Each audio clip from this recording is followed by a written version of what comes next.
Picture this. Autumn of 331 BCE. A vast, flat plain in northern Mesopotamia, near a small settlement called Gaugamela, not far from where the modern city of Mosul stands today. On one side, a Macedonian army of roughly 47,000 men, tired from years of marching, but sharpened by every battle behind them. On the other side, a force so massive that ancient writers could not even agree on how to count it, some claiming well over 200,000 men, gathered from every province of an empire that stretched from the Aegean Sea to the mountains of India. Nobody standing on that plain that morning could have known that by sunset, one of the largest empires the world had ever seen would be finished, not because it lacked soldiers, but because of what happens to a system when the one man holding it together simply stops believing he can win. This is the story of the Battle of Gaugamela, the final and most dangerous gamble of Alexander's entire campaign against Persia.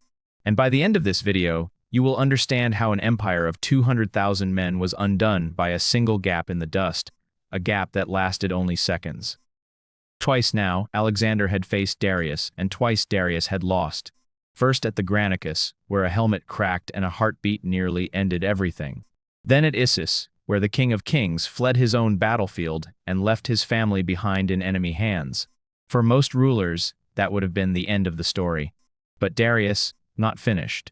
He spent nearly 2 full years rebuilding in silence, gathering soldiers from every corner of his empire, training new cavalry, commissioning terrifying new weapons designed for one purpose, to make absolutely certain there would be no third humiliation.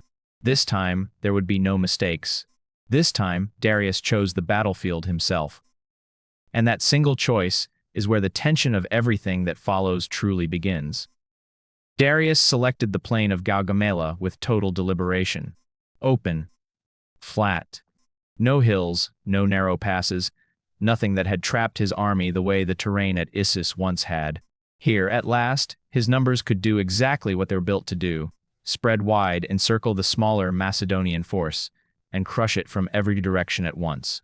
He even ordered his engineers to level sections of the ground further, clearing every obstacle so his chariots and cavalry could move without hindrance. This was not a king to get lucky. This was a king who believed, with good reason, that he had finally built a trap with no way out. But Alexander had spent those same 2 years learning. When his scouts returned with reports of the battlefield Darius had chosen, and the almost incomprehensible size of the army gathering there, something strange happened. Alexander did not rush toward it. He did not order an immediate advance. He did something that revealed exactly how differently he thought from every other commander of his era. He waited.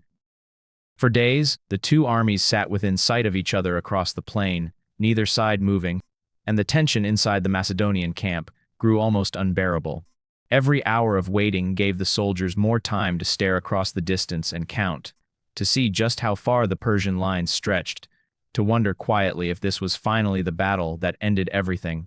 When Alexander's men finally saw the full scale of what they were facing at dawn, an army stretching so far across the plain that the horizon itself seemed to be moving, the fear in the camp was immediate and real. Veteran soldiers who had crossed rivers under arrow fire, who had watched Darius flee once already, stood in silence, uncertain for the first time in years. Some of Alexander's most trusted officers came to him that night with an idea. "Strike now," they said. "Strike in darkness, before Persia can bring its full strength to bear at dawn. A night attack could throw that massive, unwieldy army into confusion before it had the chance to use its numbers properly." It was, on paper, sound advice, the kind of advice a cautious commander would have taken without hesitation. Alexander refused. His reasoning stunned even his own generals. A victory won by stealth in darkness, while the enemy slept, would always carry an asterisk, he told them. It would be remembered forever as a trick, not a triumph. If he was going to defeat the largest army ever assembled against him, he needed every soldier on that field, on both sides, watching in daylight when it happened. No excuses. No shadows to hide behind. It sounded almost reckless in the moment, a gamble layered on top of a gamble. But within hours, its purpose would become devastatingly clear. Dawn broke, and both armies began moving into position. What the Macedonian soldiers saw stretching before them that morning was unlike anything an army from the west had ever faced. Thousands upon thousands of cavalry stretching toward the horizon. War elephants, enormous and alien, lumbering shapes that most of these men had only ever heard about in travelers' tales. And rows of scythed chariots, wooden death machines fitted with long curved blades bolted to their wheels, built for exactly one purpose: to plow through infantry lines and shred everything in their path before a single sword was ever raised in defense. The Persians expected panic. The chariots surged forward first, gathering terrifying speed across the open ground, the earth itself seeming to tremble under the weight of hundreds of hooves and grinding iron wheels. Watching from the Persian side, it must have felt, for one brief moment, like the entire battle was already decided. Like this single charge alone would tear the Macedonian center apart before real combat had even properly begun. Instead, something happened that no army on that field had ever seen before. The Macedonian ranks did not break. On command, soldiers stepped sideways in disciplined, rehearsed motion, carving narrow corridors straight through their own lines. The chariots, moving far too fast to change course, roared directly into those empty lanes, their deadly blades slicing nothing but air, only to emerge on the other side straight into the waiting spears of troops positioned for exactly this moment. Horses were cut down mid-stride. Drivers were dragged from their platforms before they even understood what had happened. Within minutes, Persia's most feared weapon, the terror meant to shatter the Macedonian line before the fight had truly started, had failed completely. But that was the opening move. The real contest, the one that would decide everything, had not even begun. As the fighting intensified across the rest of the field, something strange started happening on the Macedonian right. The line began to drift. Deliberately. Not attacking head-on, but shifting sideways, away from the center of the battlefield. To the Persian commanders watching from a distance through the rising dust, it looked exactly like hesitation. Perhaps even fear, a smaller army trying to buy time, searching desperately for an escape route before being overwhelmed by sheer numbers. Darius reacted exactly the way any commander would. He gave order. Match the movement. Shift ward. Block any attempt to slip around the flank. Thousands of Persian horsemen began peeling away from the center of the line to counter what looked, to every eye watching, like the beginning of a retreat. The Persians never realized what was actually happening. Because every single soldier moved to match that shift was a soldier pulled further away from Darius himself. Every horseman sent outward widened the empty space growing around the king's own position. Alexander, not retreating. He was patiently, deliberately unraveling the fabric of the largest army in the ancient world, one calculated movement at a time, and Darius was helping him do it without the faintest idea of what was unfolding around his own throne. Meanwhile, the battlefield was collapsing into pure chaos. Dust rose in thick, blinding clouds, kicked up by tens of thousands of hooves and feet, until visibility across large sections of the field dropped to almost nothing. Men fought inches from each other without knowing if the shape beside them was friend or enemy. The noise became deafening, screaming voices clashing iron, the endless thunder of cavalry, all folding into a single wall of sound that swallowed every individual order the moment it left a commander's mouth. On the Macedonian left, General Parmenian's forces were taking brutal, sustained pressure, fighting desperately just to hold their ground against a Persian force that vastly outnumbered them in that sector of the field. Messengers tried to fight their way across the churning, dust-choked battlefield to reach Alexander, to warn him that the flank was buckling, that reinforcements were needed immediately, that the entire left side of the army might not hold much longer. But Alexander could not move yet. Not 1 second too early. Think about the pressure sitting on his shoulders in that exact moment. Charge too soon before the gap he needed had fully opened, and his cavalry would be swallowed whole by the sheer mass of the Persian army surrounding them on every side, cut off with no way back through the chaos. Wait even a few minutes too long, and Parmenian's flank might collapse entirely, unraveling the whole battle before his gamble ever had the chance to pay off. There was no messenger who could make this decision for him. No general standing beside him who could see what he saw. Every second that passed was a blade balanced on its edge between total victory and total catastrophe. Alexander, only seconds. And somewhere in the middle of that swirling, deafening chaos, it finally happened. A narrow gap opened near Darius's own position, the direct, inevitable result of the very maneuver Alexander had built his entire battle plan around days earlier, back when he refused that night attack and chose patience instead. It would last.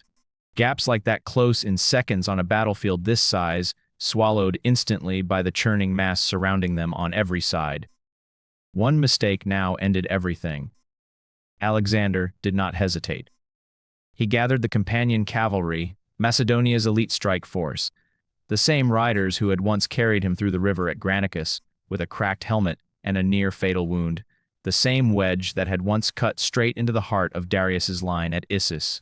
He formed them into a tight formation, and he charged directly through that narrow, closing opening, straight toward the center of the largest army in the ancient world. He was not trying to defeat 200,000 men that day. He never had been. He was riding for exactly one man. Every heartbeat mattered now. Every stride of every horse brought him closer. If he reached Darius, the war could end in seconds, right there in the dust, and an empire that had stood for 2 centuries would simply cease to exist in the space of a single sword thrust. The charge tore through the Persian ranks like a blade through fabric. Shields splintered under the impact. Horses screamed and reared as the wedge crashed into formation after formation, cutting a path with terrifying speed and precision through men who had no time to properly brace before the collision arrived. Within moments, Alexander was closing in on the royal position itself, close enough now that individual faces were visible through the churning dust, close enough that the men guarding Darius could see, with total clarity, exactly who was coming for their king. His guards fought with everything they had left, because every soldier on that field, on both sides, understood precisely what was at stake in that narrowing distance. If Alexander reached Darius, the war was over. And then came the moment that would decide not just the battle, but the fate of an entire empire, and it happened not on the battlefield, but inside one man's mind. Facing capture or death in front of his own soldiers, watching the same young king who had already broken him once before at Issus now cutting an unstoppable, direct path toward his throne, Darius made his choice. He turned his chariot away from the fighting, and he ran. The decision spread through the Persian ranks faster than any order ever could have traveled.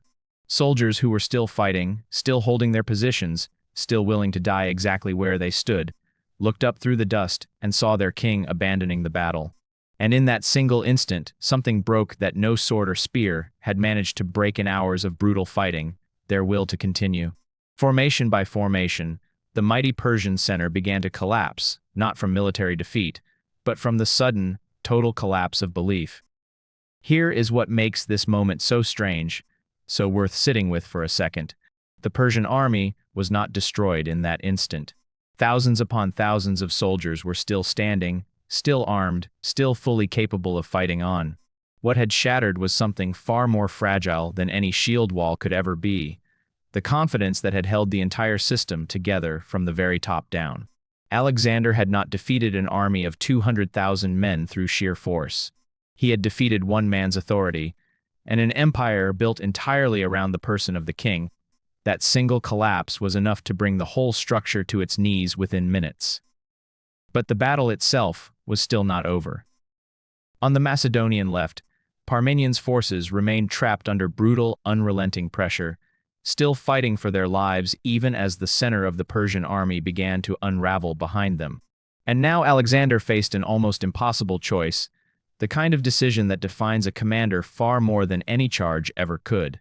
He could chase down the fleeing king of Persia, the man whose capture or death might end the entire war in a single decisive stroke. Or he could turn back, abandon the chase entirely, and ride to save his own soldiers who were still bleeding on the far side of the field. He chose men. Alexander turned the companion cavalry around and rode hard back across the battlefield to relieve Parmenian's exhausted flank, sacrificing the chance to end the war instantly in order to save the soldiers who had bled for him since the shores of the Hellespont. By the time news of Darius's flight had fully spread across the field, Persian resistance everywhere else began to crumble entirely on its own, without another blow needing to be struck. Soldiers who had never even reached the actual fighting, who had spent the entire battle stacked uselessly behind their own front lines, began fleeing in terror, trampling their own comrades in the desperate scramble to escape a battle most of them had never truly witnessed. By sunset, the battlefield belonged completely to Alexander. Darius escaped that day with his life, but with nothing else that mattered. In the months that followed, the great cities of the Persian Empire, Babylon, Susa, and finally Persepolis itself, the ceremonial heart of Persian royal power, opened their gates without a single fight. The wealth, the power, and the symbols of an empire that had stood unchallenged for 2 centuries passed into Alexander's hands almost overnight.